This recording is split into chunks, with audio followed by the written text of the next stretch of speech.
The Ducks are in a great spot with another priority defensive target in the 2024 class. We're talking a new recruiting prediction for Oregon, some surprises for the Ducks in 2023, and maybe a couple question marks on today's episode of the Ducks Dish podcast.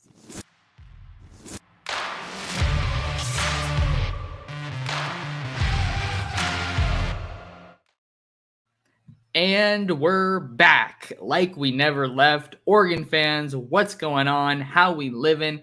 Thank you so much for tuning in to another episode of the Ducks Dish podcast, your premier podcast for all things Oregon recruiting and Oregon football.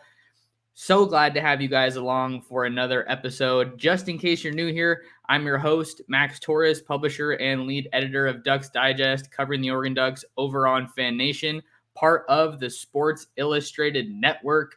It is Wednesday, October 4th, 2023, and Oregon is in their bye week or work week, as Dan Lanning called it before we got to this point.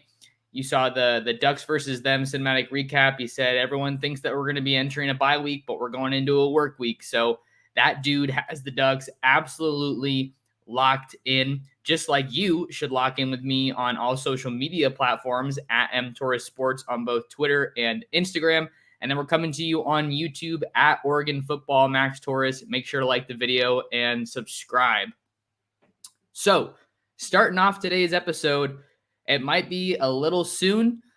I just logged a recruiting prediction for Oregon to land College of San Mateo corner Sione Laulea. He's committing on Sunday, October 8th, and he's announcing between Oregon, Miami, and USC. So make sure we tune in for that one to see where Laulea ultimately lands.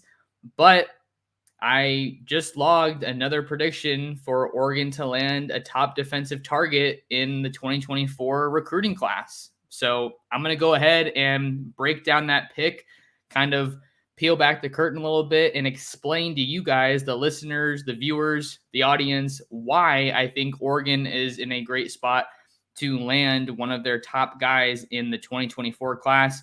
We're talking about 2024 four-star Fairfield, California, Armio defensive lineman Jericho Johnson. He was just in Eugene for the Ducks game against Colorado, and I felt pretty good about this trip going into it, right? Felt pretty good about where Oregon stood in this recruitment, in their pursuit of this Adidas All-American lineman. And I got some quotes from Jericho that I'm going to go ahead and read, but I just want to talk a little bit before I get into those quotes just about why I think Oregon is in a great spot. We can talk a little bit about timeline. Johnson doesn't have a super firm timeline right now, but what we do know from my recent interview with him before that trip, I got a little visit preview with him over on Ducks Digest. You can go read that. That's where I'm going to be pulling these quotes from. But in that interview, he was telling me that he plans to make his commitment, known during the December early signing period, but he's going to be making that decision kind of in-house with his family in November. So he's going to kind of keep that one close to the vest, and then he's going to go public with his decision during the early signing period, which, as we know, can be a very eventful time. Just look back to last year of the 2023 recruiting class. You had guys like Mateo Uyunglele, who has absolutely been a star for Oregon so far this year as a true freshman. You saw him commit to Oregon over the likes of USC and Ohio State. You saw the Ducks flip Jaden Lamar, a Washington running back, away from the Notre Dame Fighting Irish. And then you had the whole Peyton Bowen debacle. So that's kind of going away from the point, but that's usually a time for fireworks. So November decision in-house for Jericho Johnson is the latest that I was told from him, and then going public with his decision in December. So you might look at that one and say, Max, there's still about 2 months between now and then. Why would you be putting this recruiting prediction in now? And it boils down to quite a few factors, but I think the first one that really gives me a lot of confidence is the relationships that Jericho Johnson has built with this Oregon staff and the caliber of recruiters that you have on this Oregon staff. Tosh Lupoi is one of the best recruiters in the entire country, and he's one of the biggest recruiters, one of the best recruiters on this Oregon coaching staff. And he's from the Bay Area. He's from Walnut Creek. That's not exactly where Johnson is from, but Johnson is in that Bay Area and out of Fairfield. So I think that would give Oregon a little bit of a leg up, not just because of where he's from, but when you factor in Tosh Lupoi being a great recruiter, I think that there's maybe just a little bit of extra pride when it comes to recruiting elite players, elite talent from your home area. We know that he's as well connected as anybody in the country is in the state of California. But if we're talking about Bay Area guys, I think that Tosh Lupoi has done a great job of prioritizing Jericho Johnson in this recruitment.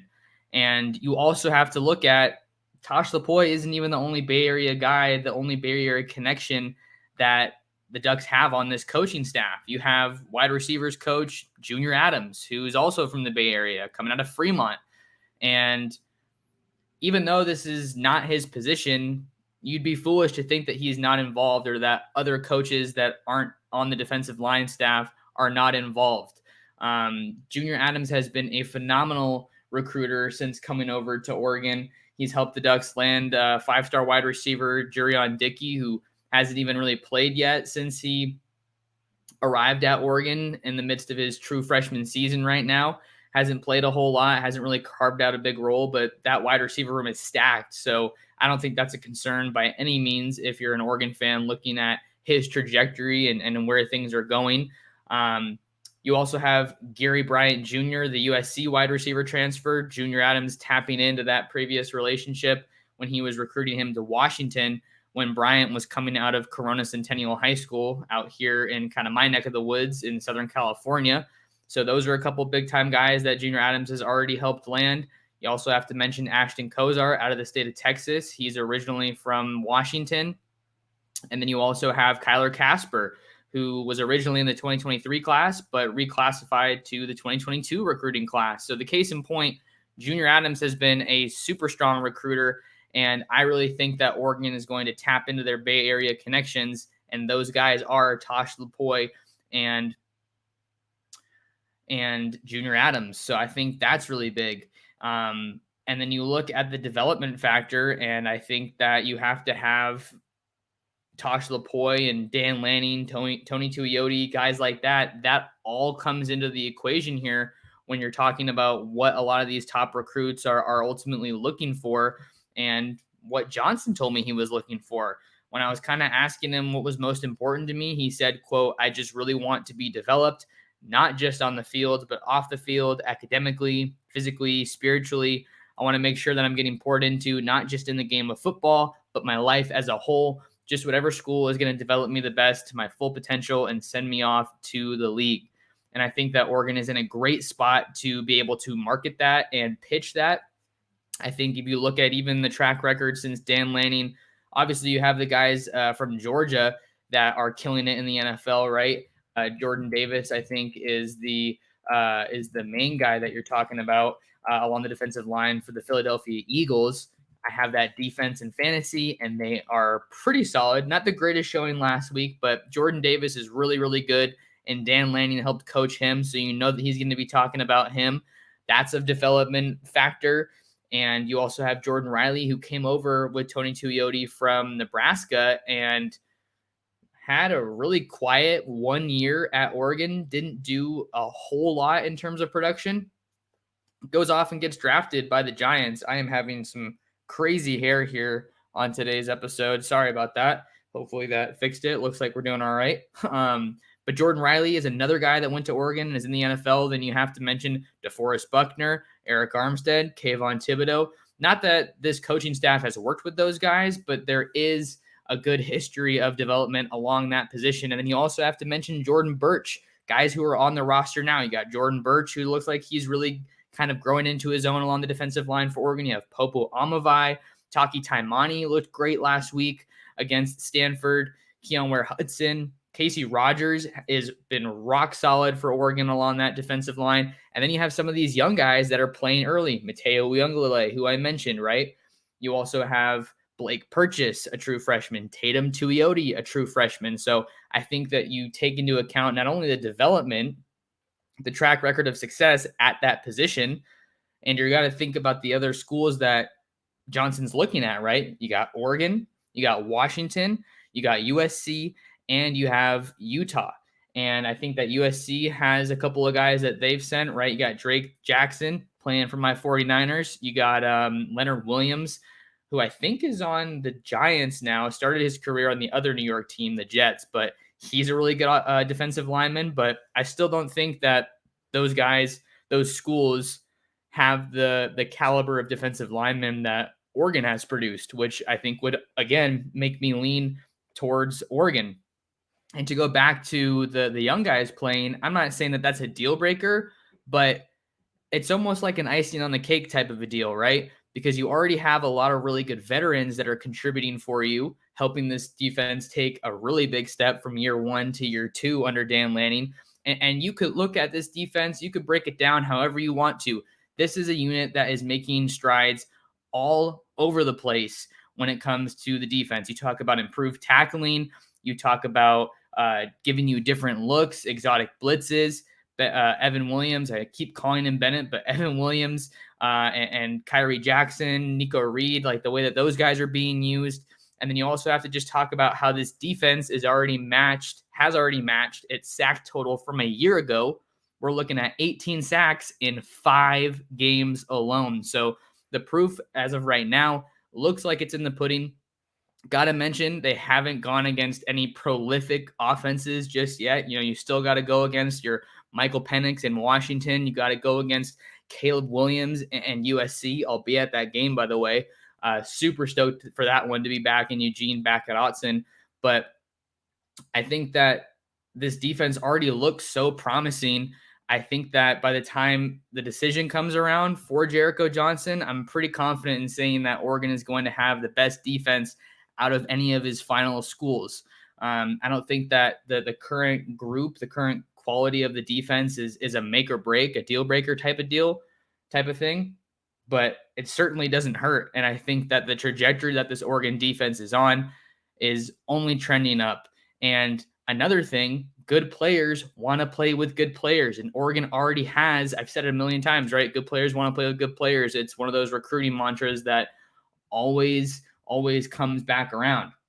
And Oregon already has a couple of really quality guys along the defensive line. You got Jackson Jones out of Arizona. You got Tion Gray out of St. Louis, Missouri. You got Zadavian Sims, the number 1 player in Oklahoma. So I think that's another thing. I didn't even write about that over on my story.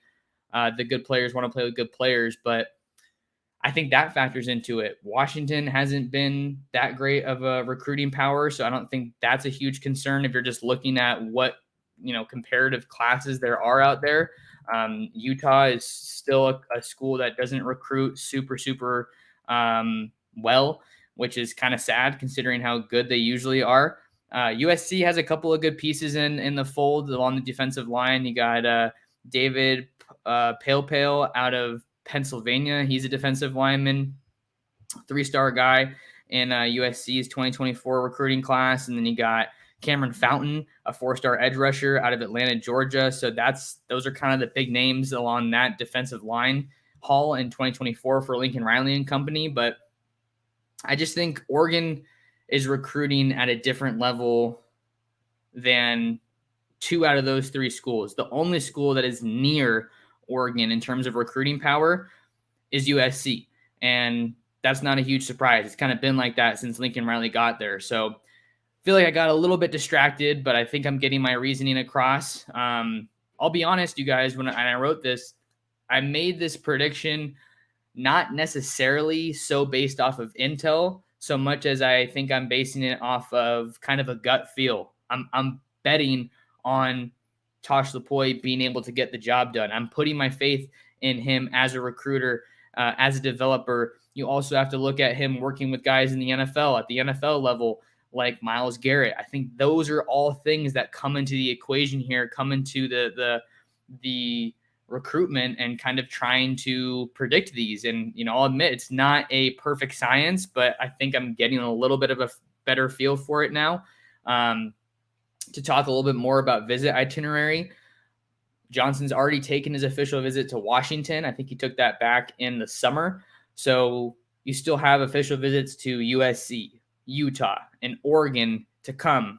But when I was, some of the conversations that I've had with people that are close to this recruitment, the plan right now is for Oregon to get that final official visit. And we know that these high school recruits are impressionable, and that final visit can sometimes be what pushes you over the edge. And I wrote about it. It's not set in stone right now that Oregon is going to get the final official visit, but I think that it's more than realistic that it does happen. I think maybe you host him for that USC game in November. I think that could be a great date, but I think that is another reason, if they are in fact able to get that final official visit, I think that would be huge. And you look at where Oregon's defense is at right now, I think they're in an awesome spot. I think you see the proof is in the pudding. You see the guys that are coming into their own on that defense. You see the young guys playing early. And then let's also talk about, you guys, Oregon signed 10 defensive linemen in 2023. 10, 1-0, double-digit guys. That's along the edge and along the defensive line. 10 guys. Dan Lanning did that because he knew this is a veteran-heavy group along the defensive line. Popu Amavai, Brandon Dorless, Casey Rogers, all will be gone in 2024. And you got to reload. You can't sit around and try to rebuild a certain position. You got to have the talent there, and I think Oregon does. You're seeing guys that are already producing, Blake Purchase, Mateo, and Tatum, right? But we haven't even talked about guys like Mikael Gardner, Amari Washington, Terrence Green, Ashton Porter, Jaden Moore. All those guys are pretty talented recruits that the Ducks signed in 2023, and they haven't really even seen the field that much. So those guys are all learning along with these veterans and seeing them produce at a high level. Maybe Jordan Birch comes back next year, but I don't think you can bank on that right now. So I think that this is a major priority guy for Dan Lanning and the rest of this Oregon staff. Jericho Johnson, I think he becomes an absolute need, an absolute must-get kind of guy. And we also can talk about it. It's a cliche deal, but it's worth mentioning.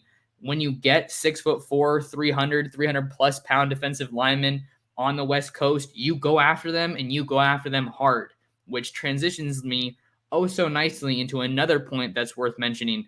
5-star modern-day defensive lineman Aiden Breland, you got to mention him. He recently announced that he's going to be making his college commitment on Saturday, October 14th, the same day that Oregon plays Washington. Maybe we have a game day setting for that one in Seattle on Montlake at Husky Stadium. He's going to be choosing from a final three of Oregon, Georgia, and Miami. I don't really think Miami is viewed as much of a contender in this one, even though Mario Cristobal did give him his first offer when he was back at Oregon. This looks like a Georgia versus Oregon battle, and I think that in order to get a commitment from Aiden Breland, I think it's looking like you need to get him back on campus.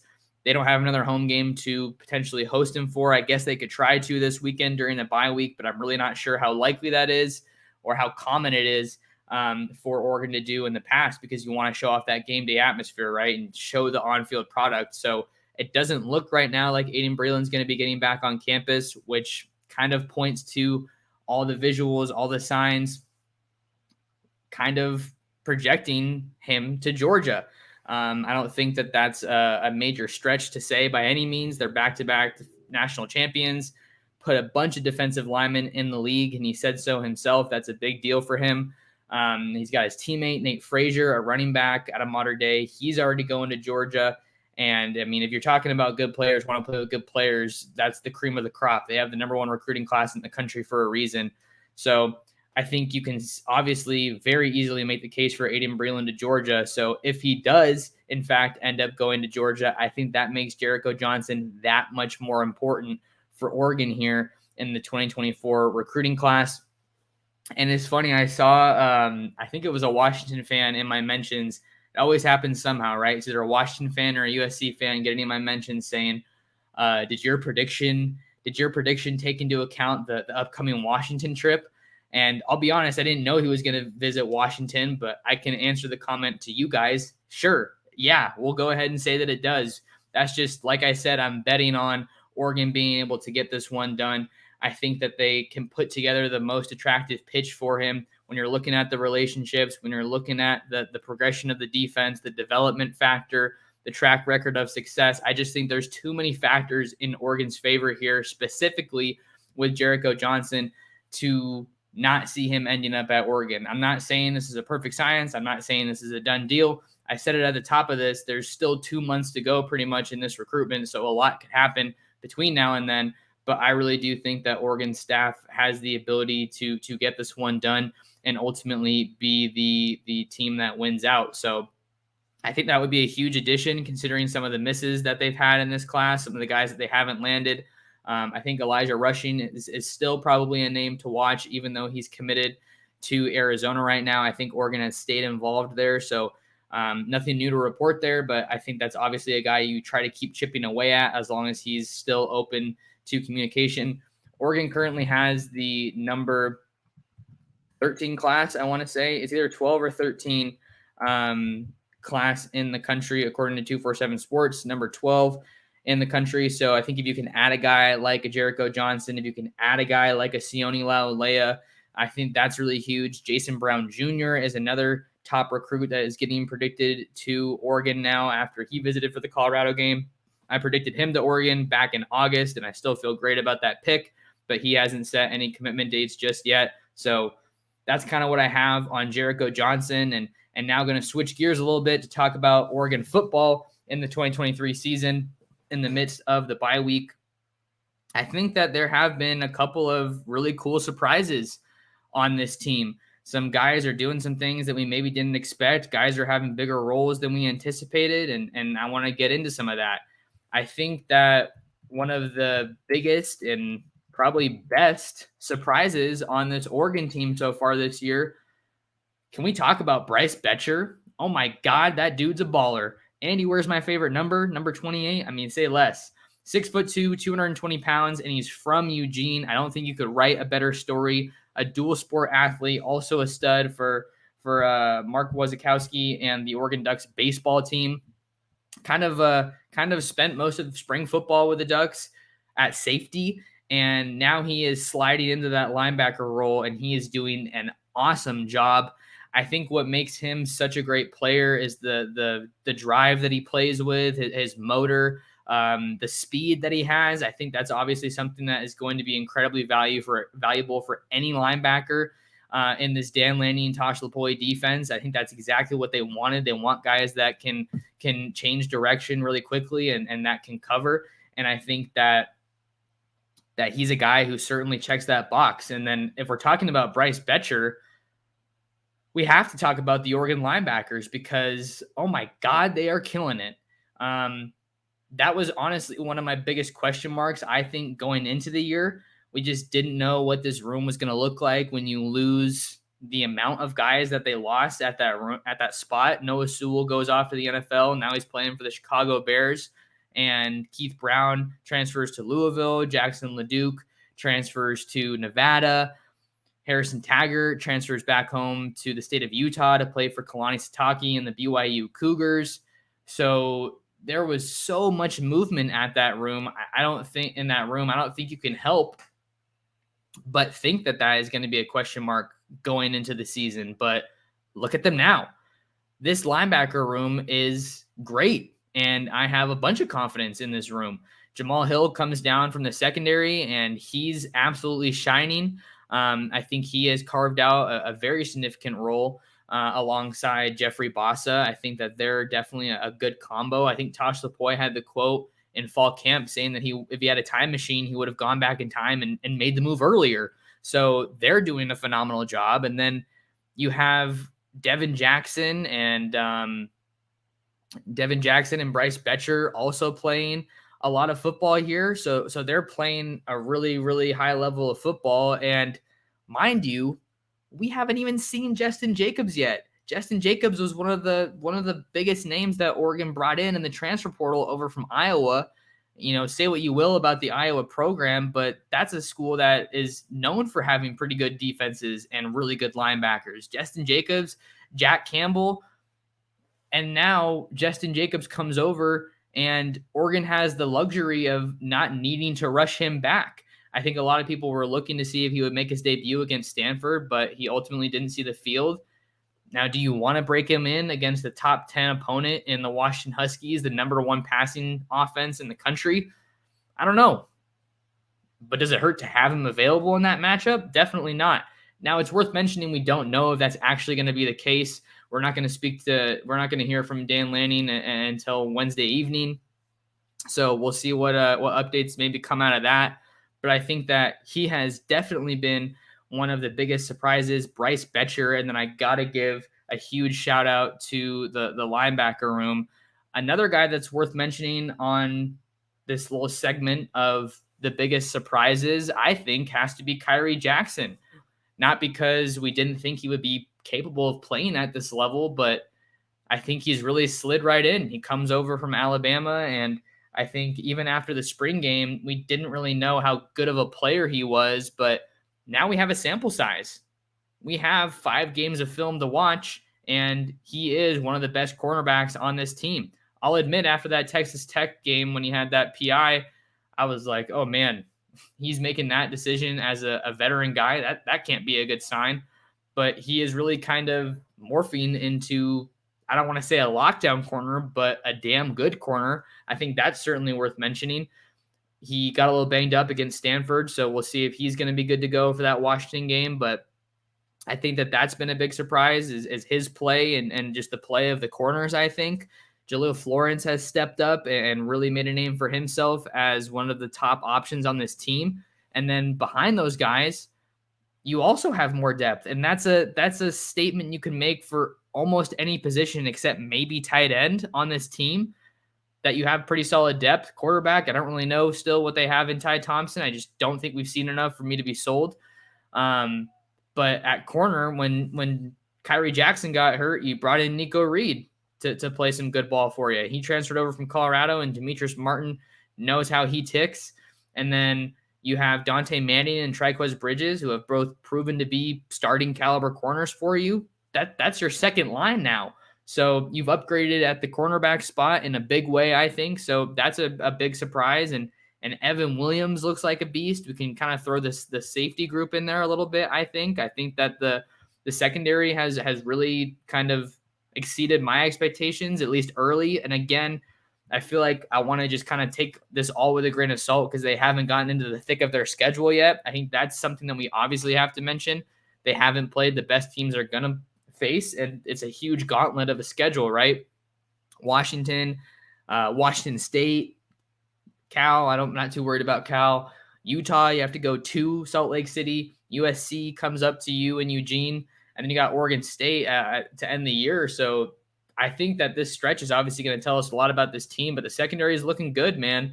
Evan Williams looks really solid coming over from Fresno State. Tysheem Johnson's giving you some quality production and minutes. And then you have Brian Addison, who looks like he's really comfortable. And then when he wasn't able to go against Stanford, you have Steve Stevens IV, who's been at Oregon forever, but hey, he's on the roster. He's stuck around for a reason, and he played some good football for you against Stanford as well. So I think those are some of the biggest surprises for me, kind of at this pseudo halfway mark in the bye week. And we got a couple of question marks. I mean, I'm looking at it right now. Let's see. One more surprise. Let me back it up. I just looked at my show notes, but I think one surprise that caught some people off guard is Tez Johnson seems like he has overtaken. It doesn't even seem like he has. Tez Johnson has passed Chris Hudson on the wide receiver depth chart for slot receiver. I don't think that's a huge surprise. You bring in a guy like Tez for a reason. I think he comes to Oregon kind of with the expectation that he's going to play a big role, and he's done that. He had the chemistry with Bo. He clearly has a different gear than any wide receiver in that room, not named Tez Johnson, and he's produced. So I think that, a lot of people want to see Chris Hudson. I'd love to see him play some more, but I think it's just a reality that the transfer portal has resulted in some roster overhaul. This is kind of like some churn, but it's not like Hudson's leaving. I'm not trying to spin that off. So don't go putting that in my mouth, but he has passed Chris Hudson. So I think it's a little bit of a surprise when you look at the production that Chris Hudson has had at Oregon. Not exactly a touchdown machine, but I think Tez Johnson has a different gear. So again, that's a guy that you feel comfortable turning to if anyone needs a break, Chris Hudson. But then you also have Gary Bryant Jr. He's playing a big role. That wasn't a big surprise for me either. I was talking to some people around the program in Eugene, and they were telling me that Gary Bryant Jr. is a dude and he's going to be a beast. And so far he has been for Oregon. He's kind of having a bigger role week by week. So let's get into some question marks now. I think one of them that we have to mention is Noah Whittington's health. I mean, I never want to speculate too much around injuries, but just as it stands right now, before we hear from Dan Lanning on Wednesday evening, we don't know the severity of that injury. And I think that he is obviously a very crucial part of this offense, and Oregon has a super deep running back room, but you want to have a guy like that around and available whenever you can. Noah Whittington is one of the fastest, if not the fastest back in that room. He really transformed his body over the offseason, added a bunch of muscle, and he's moving great. He looked like he was moving great, right, until he got hurt against Colorado. So he wasn't available against Stanford. And I think if you're an Oregon fan, you want to hope that he can use this bye week to rest up and hopefully be available by the time you got to travel to Seattle in a couple weeks. But I'm not sure what the reality of that injury is right now. So I feel like until we know, and Dan Lanning always is like any other coach, Dan Lanning doesn't like to talk about injuries. So until we know for sure, I feel like that's a question mark for me. But what's not a question mark is Oregon's running back room. Jordan James looked great stepping up for Noah Whittington. Dante Dowdell, Jaden Lamar, they've both looked good as true freshmen. Important to mention that they have both played 4 games. So the next time one of them takes a snap, that's going to be, effectively burning a red shirt, right? Or at least you can't redshirt in 2023 because you'll have played at least 5 games. So want to mention Noah Whittington. It's so funny. I just got finished talking about the corners and the safeties. I feel like it was a surprise, but it was also a little bit of a question mark at times for me going into the season and early on in the season. So I don't know if I'm ready to say it yet. I'm not ready to say that Oregon's cornerback room or their safety room or the secondary isn't a question mark for me. Have they played well through 5 games? Absolutely. But you really haven't been tested a whole heck of a lot. Texas Tech had some good receivers, and they had a big day. That passing offense, I think, had a big day. You were able to come away with a win, but I think Texas Tech did a good job passing the ball. So, that's kind of a little bit of a ding in the armor, if you will. You did a really good job against Hawaii, but they don't have the skill talent that a lot of the Pac-12 teams do. You did a good job against Colorado with guys like, with Horn and I'm forgetting the other guy's name, but they have 2 receivers, the South Florida transfers that did a really good job. And I think you did a good job limiting those guys. So that's, in Oregon's favor. But what do you look like against the Washington receivers, Roma Dunze, Jalen McMillan, Jalen Polk? What do you look like against the USC wide receiver core, Mario Williams, Brendan Rice, Zachariah Branch, guys like that? We still don't know. I think that's a big question mark. So until you face the best that the Pac-12 has to offer, you didn't get that test in the non-con. So, and now we still have that as a question mark. What's the true ceiling of the cornerback group? What's the true ceiling of the safety group? I think those are 2 question marks that are certainly legitimate in my mind because they haven't played the toughest that they're going to face this year. So I think that's definitely something that kind of rises to my mind. But the games that they have played, they've looked pretty good. And I think that this group already looks improved from a year ago. So I'm fairly confident in saying that. All right. So that'll do it for us on another episode of the Ducks Dish podcast. Important to lock in with me on all social media platforms. My username right there on your screen @mtorres sports. Subscribe to the YouTube channel @Oregon Football Max Torres, and share the show, share the Ducks Dish podcast with your friends, family, and other Duck fans. I love it when you like it. Always appreciate the support. Make sure you read all my stuff over on ducksdigest.com. And Appreciate you guys so much for tuning in. Thank you for taking some time out of your day to talk some ball with me, talk some Duck recruiting, talk some Duck football, and we'll see you guys in the next episode of the Ducks Dish Podcast.